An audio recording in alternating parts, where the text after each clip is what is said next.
ton. Yes, the ending of the steel strike was indeed good news.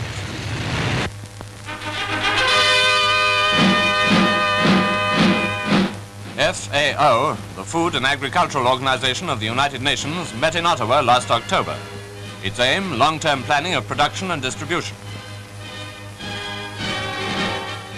They plan for the future, but meanwhile, what of the critical food situation of the moment? Well, here's one view of the crisis in Britain, Australia's view, and it'll make you feel good to hear it.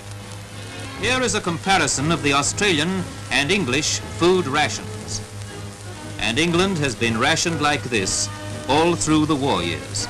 Whilst we eat what eggs we choose, they get only 1 per month. Health-giving butter is down to 2 ounces a week, while the small margarine allowance has been reduced a further ounce.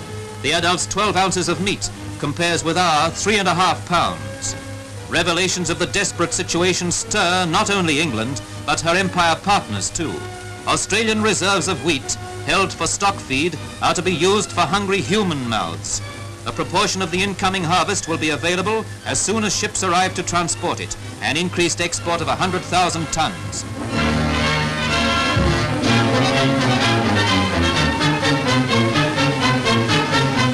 Untouched by the backwash of war, other Australian industries help the mother country. England needs meat. She shall have meat. Sugar, an essential to bodily health and warmth. Thousands of bags will be diverted to help the people of Britain. Some are already on the way.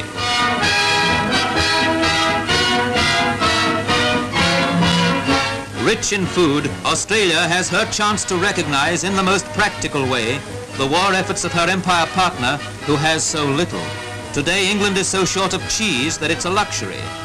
These packets will help to ease the shortage.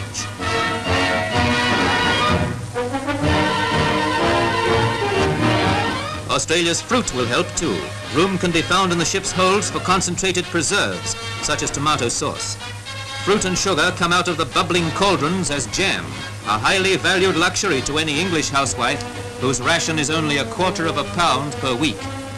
Yes, that's jam, and it's so easy to get in Australia.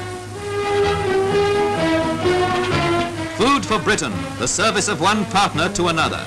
Food not only for a hungry partner, but for an impoverished one.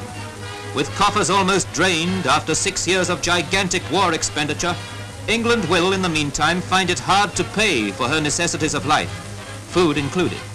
Private contributions by Australians have helped to fill an immediate gap. National financial action would be a fitting climax to Australia's proud war record. Canada climaxed hers by giving the Allies $2,000 million.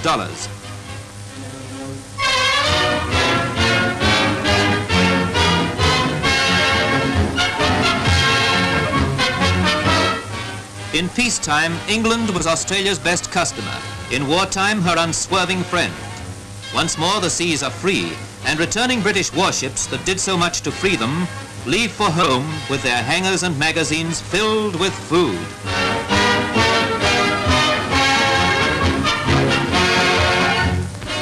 But in spite of this, English children who have returned to their homes find their ration as severe as in the darkest days of the war. Their people who have fought so valiantly for freedom at least deserve freedom from want. No, it's not only in time of war that the free and independent members of the British Commonwealth of Nations rally to the aid of the mother country. Everyone in Britain will wish to say, thank you, Australia.